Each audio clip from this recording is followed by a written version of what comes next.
ఆ మాట వినటమే ఇవాన్ ఆశ్చర్యంగా వెనక్కి తిరిగి, ఏం మాట్లాడుతున్నావు నువ్వు అని అక్షిత్ని వదిలి ఒక్కో అడుగు అక్షిత్ నాన్నగారి వైపు వేస్తుంటే, అవును, నీ కొడుకు బ్రతికే ఉన్నాడు, కానీ ఎక్కడ ఉన్నాడో నేను చెప్పను. నా కొడుకుని ఇలా చేసి నేను ఊరికే వదిలేస్తానా? నా కొడుకు నీ కొడుకుని చంపేయమనే చెప్పాడు, కానీ చంపితే వచ్చే లాభం కన్నా నష్టమే ఎక్కువ. చిన్న పిల్లాడిని చంపి పాపం ముట్టుకోలేను కదా, మూటగట్టుకోలేను కదా. నాకు కొంచెం మానవత్వం ఉంది, అందుకే నీ కొడుకుని చంపకుండా కాపాడాను, కానీ ఎక్కడ ఉన్నాడో మాత్రం చెప్పను అని పెద్దగా నవ్వుతున్న అక్షిత్ నాన్నగారి దవడ ఇవాన్ కొట్టిన దెబ్బకి రూపం మారిపోయింది. ఇదంతా చూస్తున్న అక్షిత్ అమ్మగారు కంగారుగా, బాబు నీకు పుణ్యం ఉంటుంది, ఈ ఒక్కసారికి వదిలే, ఇంకెప్పుడు నీ జోలికి నీ కుటుంబం జోలికి రాము మేము అని కన్నీళ్లతో వేడుకుంటున్న ఇవాన్లో చలనం లేదు. తన కొడుకు బ్రతికున్నాడు అన్న మాట దగ్గర తన మెదడు ఆగిపోయి, అది నిజమో కాదో అర్థం కాక, నిజం చెప్పు, నా కొడుకు బ్రతుకున్నాడా లేదా నీ కొడుకుని కాపాడుకోవటానికి అబద్ధం చెప్తున్నావా? నా కళ్ళతో నేను చూశాను నా కొడుకు చనిపోయింది, అటువంటిది ఇప్పుడు నువ్వు బ్రతుకున్నాడు అంటే ఎలా నమ్ముతాననుకున్నావు అని గర్జిస్తుంటే ఆయన పెద్దగా నవ్వుతూ, అది నీ భ్రమ మాత్రమే, నేను కలిగించిన భ్రమ అని అంటుంటే అక్షిత్ కూడా ఆశ్చర్యపోయి జరిగేది చూస్తూ ఉన్నాడు, నొప్పికి గింజుకుంటూనే. ఇవాన్కి ఎక్కడో చిన్న అనుమానం, ఆయన అక్షిత్ని కాపాడటానికి అబద్ధం చెప్తున్నాడేమోనని. కానీ ఆయన కళ్ళల్లో కనిపిస్తున్న కాన్ఫిడెన్స్కి నిజంగానే తన కొడుకు బ్రతుకున్నాడని అర్థం కాగానే ఇవాన్ కళ్ళు బ్రైట్ అయ్యి, ఎక్కడ ఉన్నాడు నా కొడుకు? ఎక్కడ? నువ్వే వాడిని పెంచుతున్నావా? చెప్పు, ఎక్కడ ఉన్నాడు? ఏ స్కూల్లో చదువుతున్నాడు? ఎక్కడ బ్రతుకుతున్నాడు? చెప్పు అని ఆయన కాలర్ పట్టుకొని కుదిపేస్తూ అడిగాడు.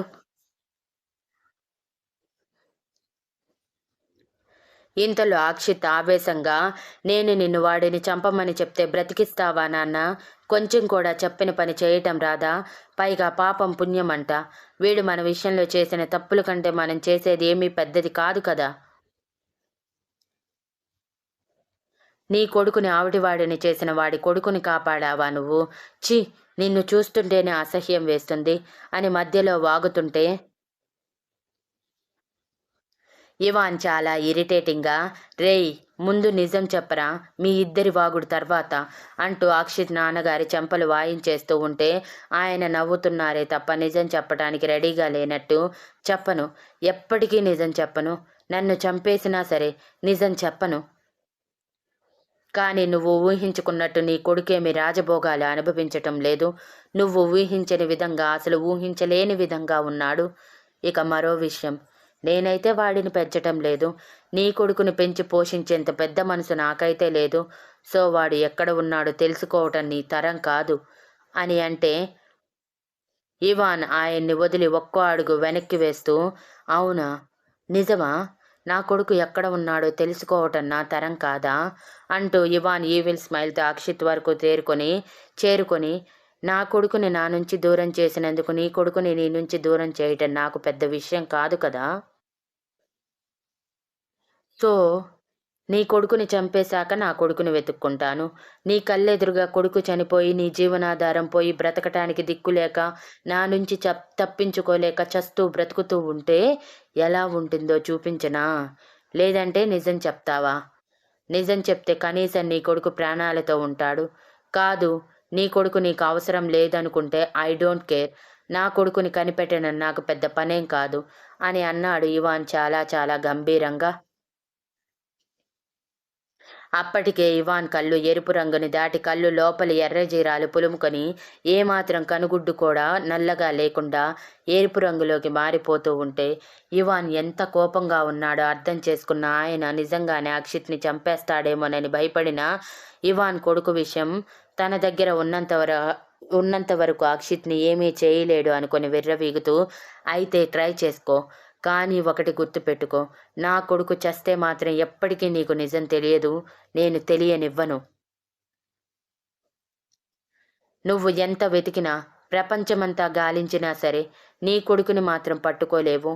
అలా చేశాను నేను అని గట్టిగా నవ్వుతున్న అక్షిత్ నాన్నగారికి గన్ పేలిన సౌండ్ వినిపించటమే షాక్ అయి కళ్ళు పెద్దవి చేశారు.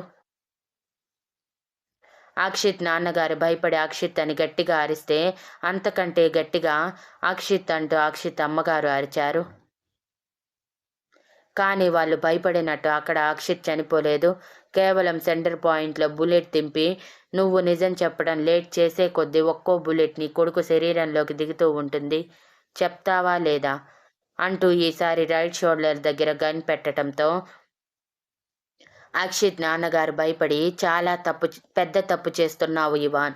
ఇప్పుడు నీ జుట్టు నా చేతిలో ఉన్నా కూడా నువ్వు ఇంత విర్రవీగటం అంత మంచిది కాదు అని కష్టంగా పైకి లేచిన ఆయన అక్షిత్ వైపు నడుస్తుంటే ఇవాన్ ఆవేశంగా మరో బుల్లెట్ అక్షిత్ భుజంలో దింపగానే అక్షిత్ ఆవేశంగా ఇంత చేస్తున్న నీకు నీ కొడుకు ఎప్పటికీ దగ్గర కాడు. నీ జీవితంలో అత్యంత విలువైన వ్యక్తిని కోల్పోయామని ప్రతిరోజు కుమిలిపోతావు నువ్వు అని అంటూనే స్పృహ కోల్పోయాడు. వాడి మాటలకి ఇవాన్కి ఆవేశం పొంగుకొచ్చి నువ్వేంటిరా చెప్పేది, నా కొడుకుని ఎలా నా దగ్గరికి తెచ్చుకోవాలో నాకు తెలుసు అని అక్షిత్ నాన్నగారి వైపు చూస్తూ చెప్తావా, ఈసారి ఏకంగా గుండెల్లో దింపమంటావా బుల్లెట్ని అని హార్ట్ దగ్గర కనిపెట్టాడు. అక్షిత్ నాన్నగారు భయపడిపోయి వద్దు చెప్తాను నా కొడుకుని వదిలే అని అంటూ ఏడుస్తూ బ్రతిమలాడుతుంటే ముందు చెప్పు, తర్వాత వదిలేస్తాను అని అన్నాడు ఇవాన్. అప్పటికే అక్షిత్ అమ్మగారు జరుగుతున్న వాటికి తట్టుకోలేక చిన్నగా చేయి వంకర పోవటం మొదలయ్యింది. కానీ అది పట్టించుకునే స్టేజ్లో ఆవిడ లేరు.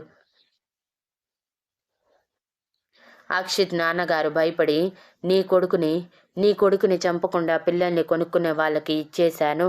కానీ వాడిని చంపొద్దని మరీ చెప్పాను. వాళ్ళు డబ్బులు ఇస్తున్నా నేను తీసుకోకుండా కేవలం 1,00,000 మాత్రమే తీసుకుని బాబుని ఇచ్చేశాను అని అనగానే అక్షిత్ గుండెల్లో బుల్లెట్ దిగింది. అప్పటికే కొడ ఊపిరితో కొట్టుమిట్టాడుతున్న అక్షిత్ చివరి ఊపిరి కూడా వదిలేశాడు. ఆ క్షణం ఇవాన్ అలా చేస్తాడని ఆయన ఊహించకపోవటంతో ఒక్కసారిగా అక్షిత్ అని అరుస్తూ ఓపిక లేకపోయినా పరిగెత్తిన ఆయన జుట్టు పట్టుకొని నా కొడుకుని అమ్మేస్తావా నువ్వు? నా కొడుకుని అమ్మేస్తావా?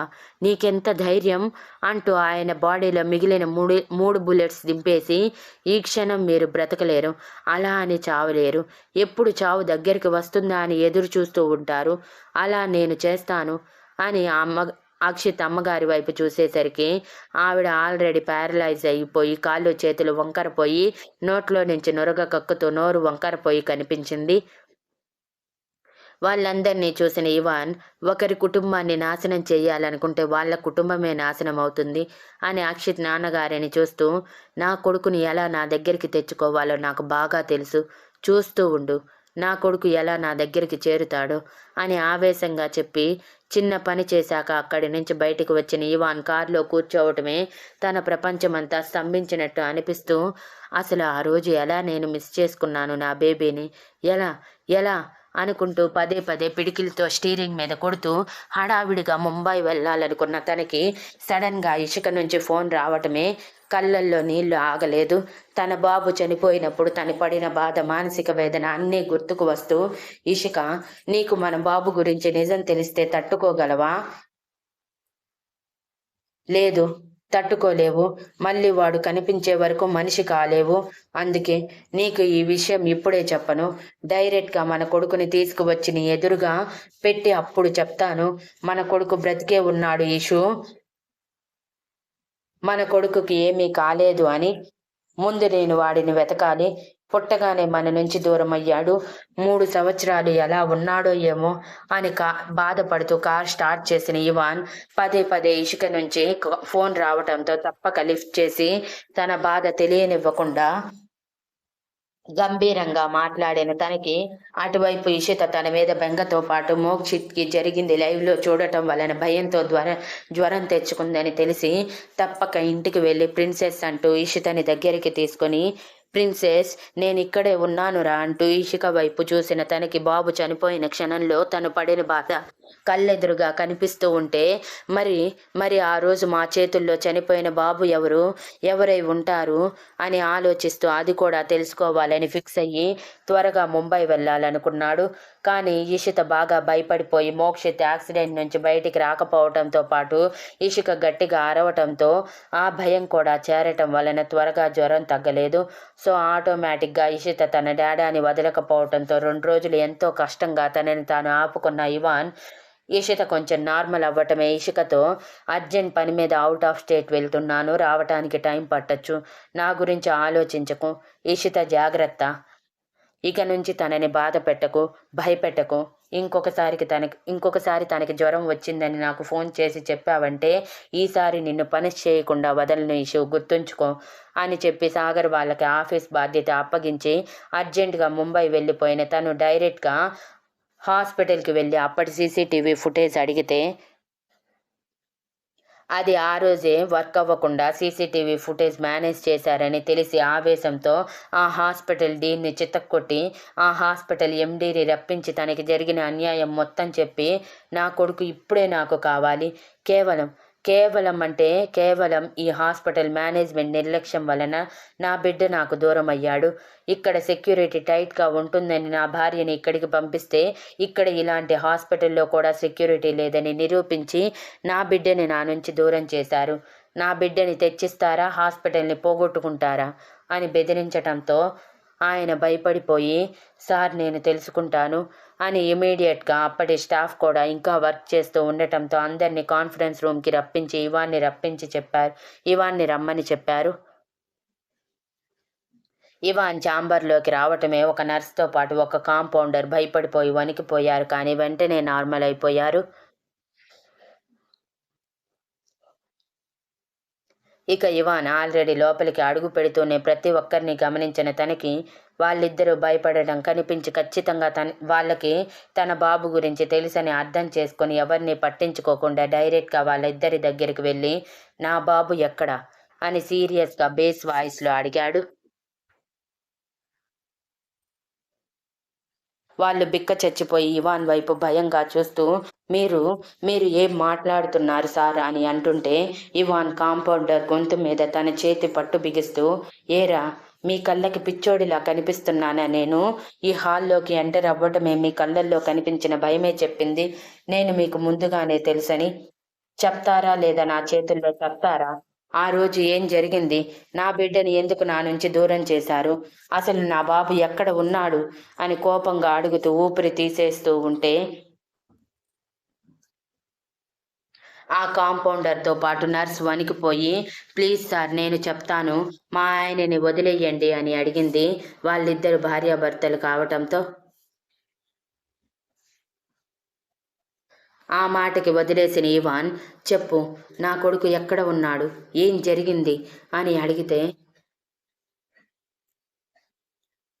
నర్స్ భయంగా ఆ రోజు మీ బిడ్డని ఆ వ్యక్తి కిటికీలో నుంచి విసిరేస్తానని ముందుగానే అతని తండ్రికి చెప్తే అతని తండ్రి నా భర్తతో కాంట్రాక్ట్ మాట్లాడుకున్నాడు, డబ్బులకి చనిపోయిన బాబుని ఎవరినైనా తన చేతుల్లో రక్తం కారినట్టు పెట్టి డబ్బులు తీసుకోమని, డబ్బులు వస్తున్నాయి, చనిపోయిన బిడ్డ కదా వీళ్ళకి కావాల్సింది అనుకుని నా భర్త ముందు రోజే చనిపోయిన బిడ్డని తీసుకువెళ్ళి ఆయన చేతుల్లో పెట్టాడు.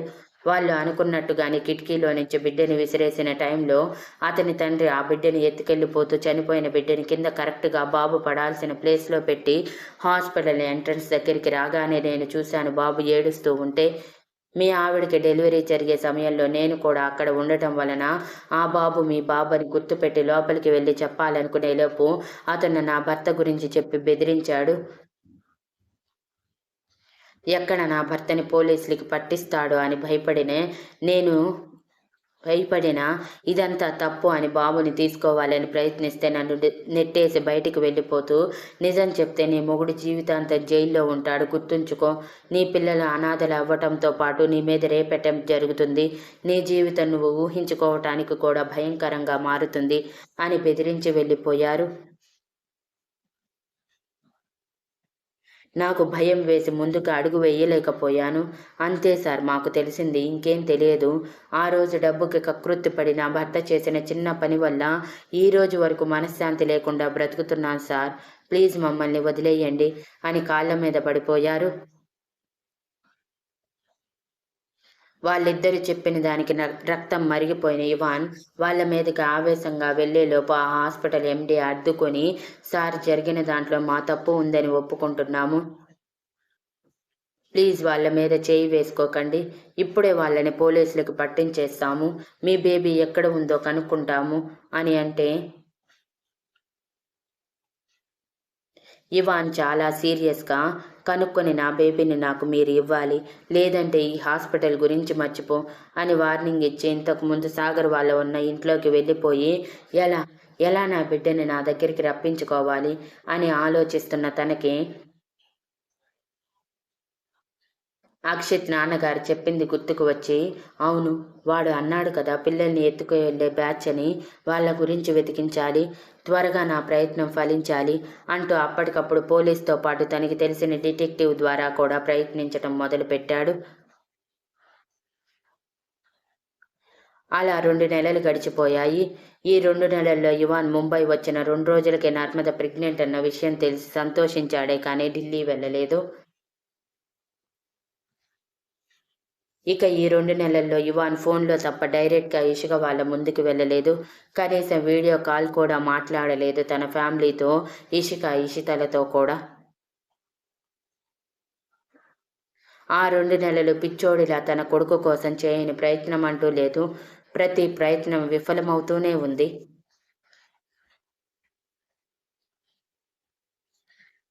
అలాంటి గ్యాంగ్స్ ఎన్నో ఉన్నాయని, ప్రతి గ్యాంగ్ని పట్టుకొని ఎంక్వైరీ చేసిన వాళ్ళ దగ్గరికి అలాంటి బాబు రాలేదని, అనాథ పిల్లల్ని మాత్రమే వాళ్ళు తీసుకుంటారని చెప్తూ ఉంటే ఇవాన్కి పిచ్చి పట్టినట్టు అనిపిస్తూ దొరికిన ప్రతి ఒక్కడిని జైల్లో పడేస్తూ ఉన్నాడు. 2 నెలల తర్వాత ఒకరోజు ఇషిక సడన్గా, ఇవాన్ గారు మీరు అర్జెంటుగా ఇంటికి రావాలి అని ఏడుస్తూ చెప్పగానే ఎందుకు అని అడిగాడు తను ఉన్న ఫ్రస్ట్రేషన్లో.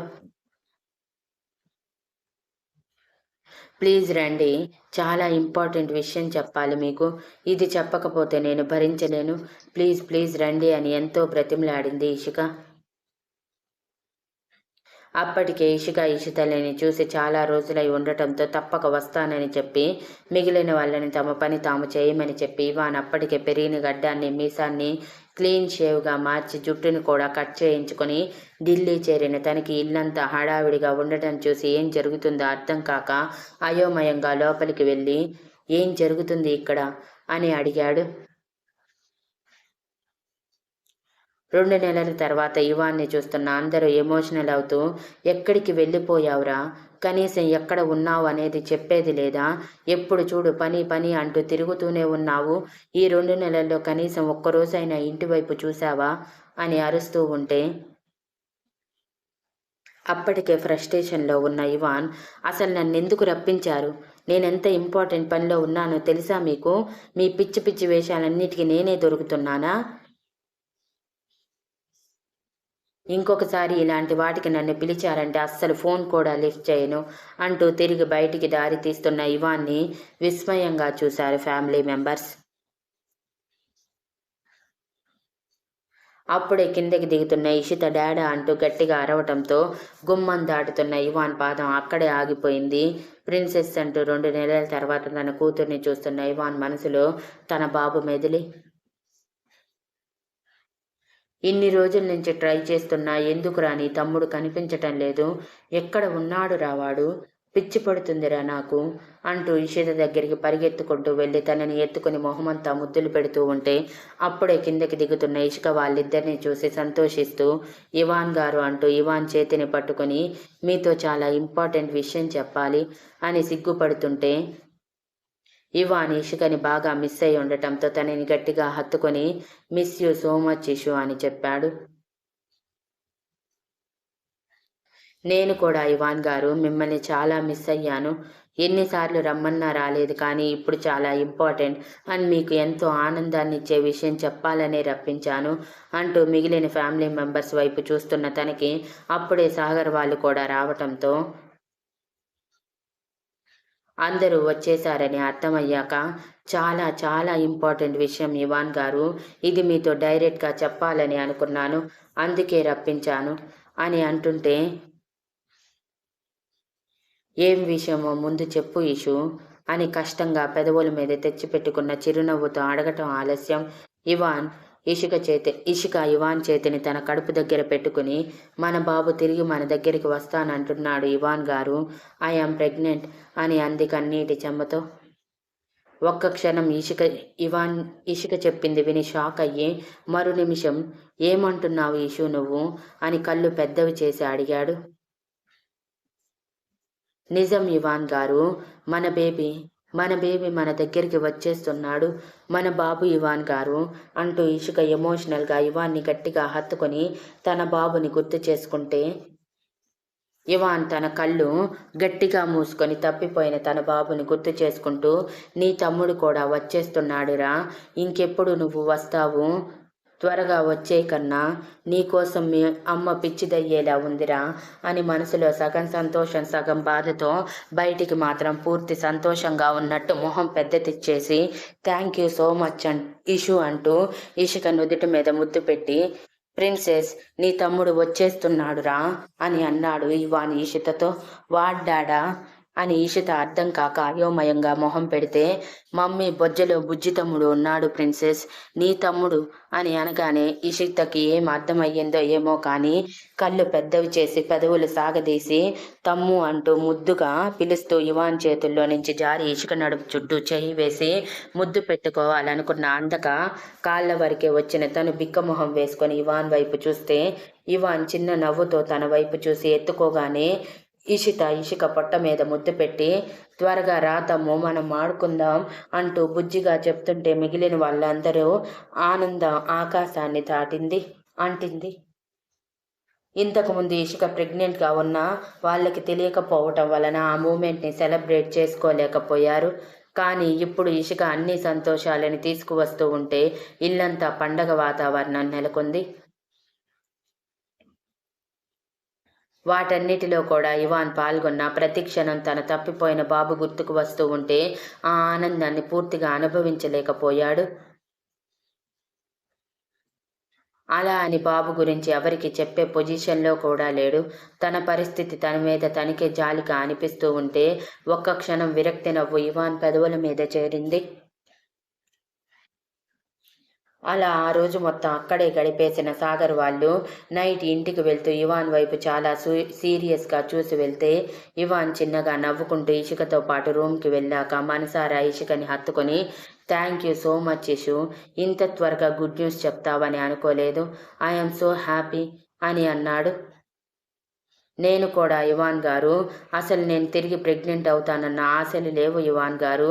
ఎందుకంటే ఆ రోజు బిడ్డ చనిపోయిన తర్వాత నాలో చాలా కాంప్లికేషన్స్ వచ్చాయి. నేను సరిగా నా మీద నేను శ్రద్ధ తీసుకోకపోవటం వలన. కానీ దేవుడు వరమిచ్చినట్టు మన బాబు మన దగ్గరికి రావాలనుకున్నాడు కాబట్టి ఇంత త్వరగా మన దగ్గరికి వచ్చేస్తున్నాడు ఇవాన్ గారు. నాకు చాలా సంతోషంగా ఉంది. మన బాబు త్వరలో మన దగ్గరికి వచ్చేస్తాడు ఇవాన్ గారు. ఇంకొక 6 నెలలు మాత్రమే, 6 నెలల్లో మన బాబు మన ముందుంటాడు అని ఇషిక ఎంతో సంతోషంగా అంటే, ఇవాన్లో మాత్రం ఆ సంతోషం లేదు. ఇషు మన బాబు బ్రతికే ఉన్నాడు అని అరిచి చెప్పాలి అనిపించిన ఇషిక ఉన్న కండిషన్లో చెప్తే ఖచ్చితంగా డిప్రెషన్లోకి వెళ్ళి మళ్ళీ తన మీద తను శ్రద్ధ తీసుకోదని అర్థమై ఆ రిస్క్ తీసుకోలేక పైకి మాత్రం నవ్వుతూ అవును అని సంతోషంగా ఉన్నట్టు నటించాడు మరో 2 రోజులు. ఆ 2 రోజుల్లో ఒకసారి సాగర్ని కలిశాడు ఇవాన్. సాగర్ కంపల్సరీ కలవాలని పంతం పట్టడంతో కలిసిన సమయంలో సాగర్ చాలా సీరియస్గా, నువ్వు ముంబైలోనే ఉంటూ అందరికీ ముంబైలో ఉంటున్నట్టు చెప్పకుండా ఎందుకు దూరంగా ఉంటున్నావు బావా? పైగా నువ్వు ముంబైలో ఉన్నట్టు ఎవరికీ చెప్పొద్దని నాతో ఎందుకు చెప్పావు? ఏం చేస్తున్నావు? 2 నెలలు కనీసం ఇంటి వైపు ఎందుకు చూడలేదు? ముఖ్యంగా ఇషుని చూడకుండా అస్సలు ఉండలేవు నువ్వు. ఇక అక్కని వదిలైతే క్షణం కూడా ఉండలేవు. అటువంటిది ఇన్ని రోజులు నువ్వు ఉన్నావంటే ఏదో పెద్ద విషయమే ఉంది. చెప్తావా లేదా అని సూటిగా అడిగాడు. ఏమీ లేదు సాగర్. అక్కడ న్యూ బిజినెస్ స్టార్ట్ చేయాలనుకున్నా, అది కూడా ఇష్యూ అండ్ ప్రిన్సెస్ పేరు మీద. అందుకే అక్కడే ఉండిపోయాను. అంతకు మించి ఏమీ లేదు అని కవర్ చేయాలనుకున్నా.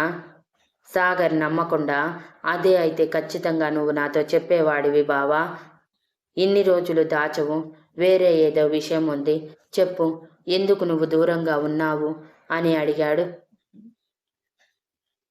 ఇవాన్ చాలా కోపంగా, ఉంటా. అయితే ఏంటి? అది నా పర్సనల్ సాగర్. నువ్వు పదే పదే అడిగి నన్ను ఇబ్బంది పెట్టకు. నాకు ఈ విషయం ఎవరితో షేర్ చేసుకోవాలని లేదు అని కోపం ప్రదర్శించిన సాగర్ వదలకపోవటంతో ఇక తట్టుకోలేక సాగర్ని గట్టిగా హత్తుకొని జరిగింది మొత్తం చెప్పి, నా కొడుకు బ్రతికే ఉన్నాడు సాగర్, కానీ ఎక్కడ ఉన్నాడో తెలియటం లేదు, ఎంత వెతికినా కనిపించటం లేదు అని చెప్పి గట్టిగా ఏడ్చేశాడు. మళ్ళీ ఇవాన్నే, నిజంరా, నా కొడుకు బ్రతికే ఉన్నాడు, కానీ ఎక్కడ ఉన్నాడో తెలియటం లేదు.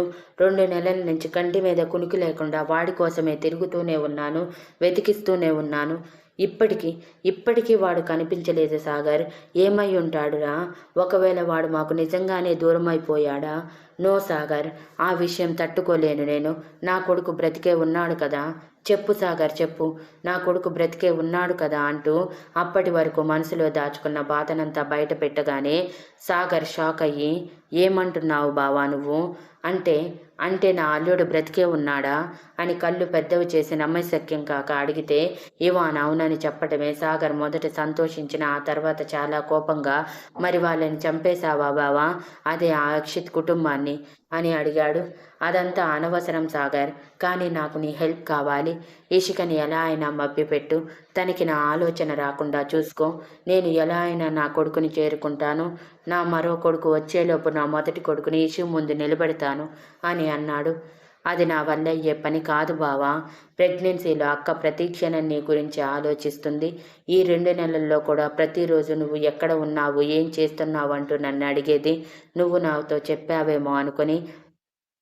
పైగా ఇప్పుడు ప్రెగ్నెన్సీ టైం బావా. ఇలా నువ్వు అక్కని వదిలేసి వెళ్తే తను మళ్ళీ బాధపడుతుంది. తన మీద తను కేర్ తీసుకోలేదు. ఇక్కడే ఉండి మనం నా అల్లుడిని వెతుకుదాం బావా. మన ఇన్ఫ్లుయెన్స్ మొత్తం ఉపయోగిద్దాం. కానీ ప్లీజ్ నువ్వు ఒంటరిగా మాత్రం ముంబై వెళ్ళకు అని అడిగాడు.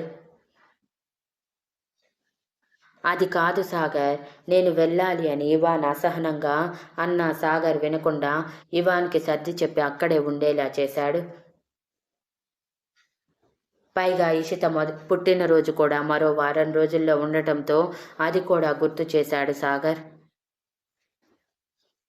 అప్పటి వరకు ఇషిత పుట్టినరోజు గురించి మర్చిపోయిన ఇవాన్ తనని తానే తిట్టుకొని ఆ వారం రోజుల కోసం అక్కడే ఉండి ఎంతో గ్రాండ్గా అన్ని అరేంజ్మెంట్స్ చేశాడు. రాష్ట్రం మొత్తం తన కూతురు గురించి తెలిసేలా గ్రాండ్గా పార్టీ కూడా ఇచ్చాడు. ఈషితకి మొదటిసారి సంతోషంగా తన చేతుల మీదుగా పుట్టినరోజు చేశాడు. పుట్టినరోజు అయిపోయిన తర్వాత నుంచి ఇవాన్ ఢిల్లీ నుంచి తన కొడుకు కోసం ప్రయత్నం చేస్తూనే ఉన్నాడు. ఒకవైపు పోలీసులు, మరోవైపు డిటెక్టివ్ ఏజెన్సీ వాళ్ళు ఇవాన్ కొడుకు గురించి తెలుసుకోవడానికి ఎన్నో ప్రయత్నాలు చేశారు. కానీ అన్నీ శూన్యమే. ఇక పోలీసులు ఏం చేయలేమని చేతులు ఎత్తేశారు. వాళ్ళ మాటలకి ఇవాన్ చాలా కోపంగా, మీరు ఇక ఎందుకు పనికిరారు అంటూ మరో డిటెక్టివ్ ఏజెన్సీని కూడా కాంటాక్ట్ అయ్యి వాళ్ళని కూడా రంగంలోకి దింపి కొడుకు కోసం వేట మొదలుపెట్టాడు. ఇక ఇషికకి తన మొదటి ప్రెగ్నెన్సీలో ఏ సంతోషమైతే అందలేదో ఆ సంతోషం మొత్తాన్ని ప్రతిక్షణ అందించాడు ఇవాన్. తను ఎంత బాధలో ఉన్నా అది ఇషికకి తెలియనివ్వకుండా. తన మనసు బాగోకపోయినా ఇషికని మాత్రం ఏమాత్రం డిసప్పాయింట్ చేయకుండా శ్రీమంతం కూడా చాలా గ్రాండ్గా చేశాడు ఇవాన్. ఇషిక కలలో కూడా ఊహించలేనంతగా. ఇషిక ఆ టైంలో తన మొహంలో చూపించిన ఆనందం ఎప్పటికీ ఇవాన్ మర్చిపోలేనట్టుగా తన ఫోన్లోనే ఫోటోలో క్యాప్చర్ చేసి మరీ అన్లాక్ చేయించుకున్నాడు.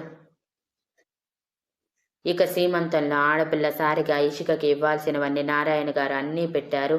మరోవైపు నర్మద ఇషిక కంటే 1 నెల ముందే ప్రెగ్నెంట్ అవ్వటం వలన తనకి కూడా సాగర్ చాలా గ్రాండ్గా సీమంతం చేశాడు. అలా రోజులు ఎంతో త్వరగా ముందుకు గడుస్తూనే ఉన్నాయి. కానీ ఇవాన్ సాగర్ల ప్రయత్నంలో ఒక్క ఇంచు కూడా ముందుకి కదలలేకపోయారు. బికాజ్ ఇవాన్ కొడుకుని తీసుకువెళ్ళిన వాళ్ళు హై ప్రొఫైల్ వాళ్ళు కావటం వలన వాళ్ళకి ఇంతవరకు ఇవాన్ కొడుకు దొరకలేదు. అలా సడన్గా 9వ నెల పడిన 2వ రోజున నర్మదని ముంబై తీసుకువెళ్తామని తమ తల్లిదండ్రులు అడిగినా సాగర్ పంపించలేదు. తనని వదిలి ఉండలేక. మరోవైపు సాగర్ కూడా ఎవ్వరికి తన అల్లుడు బ్రతికే ఉన్న నిజాన్ని చెప్పలేదు. అందరూ డిప్రెషన్లోకి వెళ్తారని. అలా చూస్తూ ఉండగానే నర్మదికి 9వ నెల పడ్డ వారం రోజులకి నొప్పులు మొదలయ్యి 12 ఆడపిల్లకి జన్మనిచ్చింది. అప్పటికే ఇషిక 8వ నెల చివర్లో ఉంది. ఇషిక తర్వాత రోజు హాస్పిటల్కి వెళ్ళేసరికి దెబ్బ పండు లాంటి తెల్లగా బొద్దుగా అచ్చం సాగర్ పోలికలో ఉన్న పాపని చూసి మురిసిపోయి, ఎందుకే ముందే పుట్టేశావు, ఇంకొక 2 నెలలు ఆగాల్సింది కదా, నా కొడుకు పుట్టాక పుట్టాల్సింది, చక్కగా నిన్ను కోడల్ని చేసుకునేదాన్ని అని ఎత్తుకొని మురిసిపోతూ ఉంటే నర్మద నవ్వుతూ, ఇప్పుడైతే ఏమైంది వదినా, 1 నెల 2 నెలలు తేడా అంతే కదా, చేసేద్దాంలే నా కూతుర్ని నీ కోడలిగా, నువ్వు మాత్రం అబ్బాయిని కను అని అల్లరి చేసింది. అలా ఎంతో సంతోషంగా రోజులు ముందుకు వెళ్తూ పాపతో సమయం తెలియనంతగా గడిచిపోతున్నాయి అందరికీ, ఒక్క సాగర్కి ఇవాన్కి తప్ప. ఇక సాగర్ వాళ్ళు ఇషికని ఇంటికి తీసుకువెళ్తాము, అక్కడే పురుడు చేస్తాము అన్నా ఇవాన్ పంపించలేదు.